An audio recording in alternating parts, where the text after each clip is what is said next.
Indo para minha praia, você lembra também que foi proibida a questão da associação do Lula com Maduro, por exemplo, e que ficou nítido quando ele assume o governo que essa associação era extremamente honesta intelectualmente, que a população fazia e foi proibido. E não somente isso, foi proibido inclusive de falar sobre a perseguição que o Daniel Ortega fazia na Nicarágua à Igreja Católica. Para você ver que tem vários temas que têm conexão. Agora, nós não podemos sair do fato de que hoje, na América Latina, nós temos narcogovernos. É muito importante a gente entender o que acontece no México hoje com a Cláudia Sheinbaum, que, aliás, é mais uma líder de esquerda ligada ao Lula, é, de fato, um narcogoverno. E a preocupação do governo americano com o México é justamente do fato de que quase uma guerra civil se instala, tamanho a movimentação financeira desses cartéis mexicanos, que dominam áreas.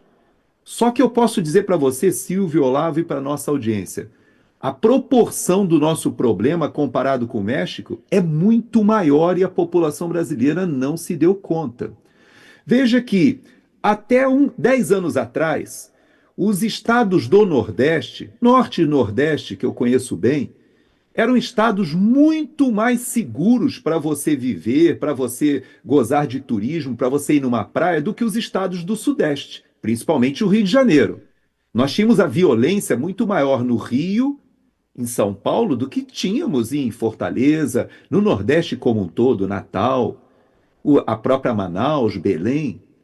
Sabe o que aconteceu nesses últimos 10 anos? Por causa do narcotráfico e do crime organizado, hoje os índices que nós temos de homicídios na região norte e nordeste, eles estão mais do que o dobro e o triplo da região sudeste.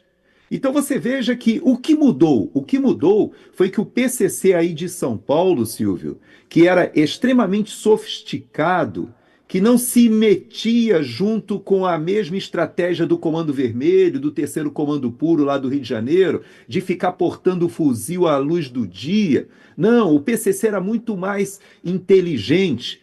Pois é, esse PCC ligado hoje, que a gente vê que nessa operação também estão sendo perseguidos e presos familiares do Marcola, inclusive familiares que estão na Espanha, não por coincidência na Espanha, que por coincidência talvez seja o mesmo local para onde o Lulinha procurou abrigo, talvez seja o mesmo local que nós vemos as conexões do próprio primeiro-ministro Zapatero preso.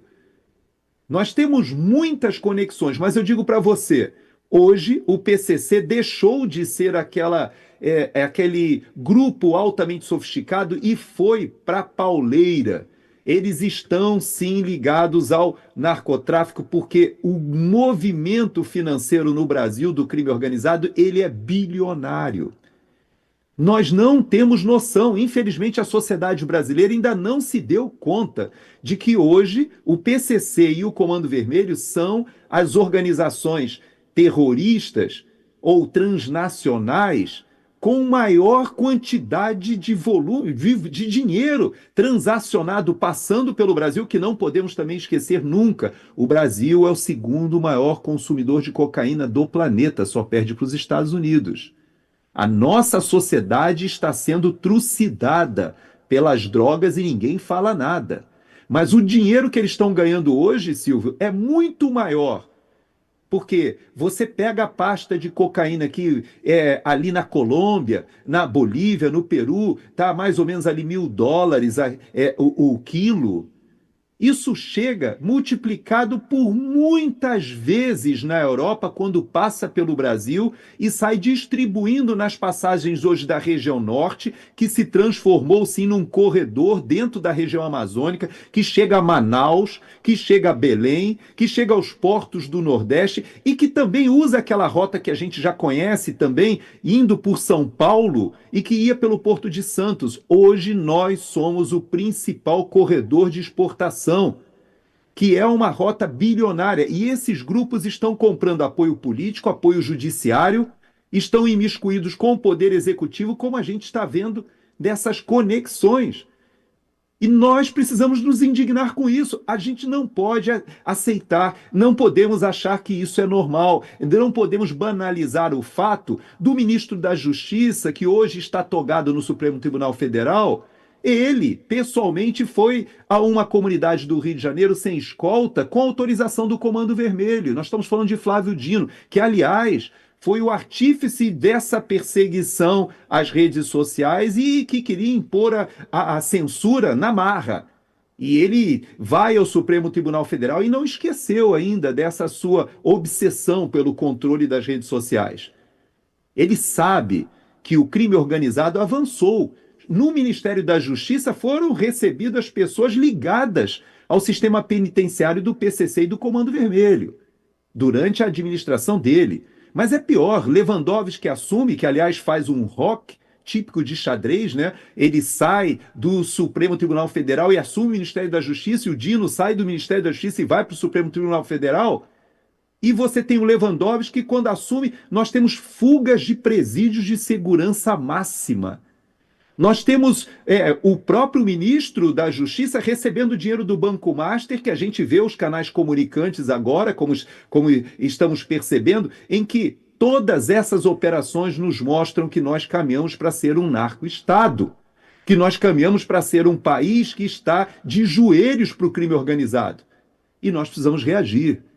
E passa necessariamente pela eleição de senadores, de presidente da República esse ano, um ponto de inflexão da nossa sociedade dizendo não, nós não podemos nos ajoelhar para o crime organizado nesse nível.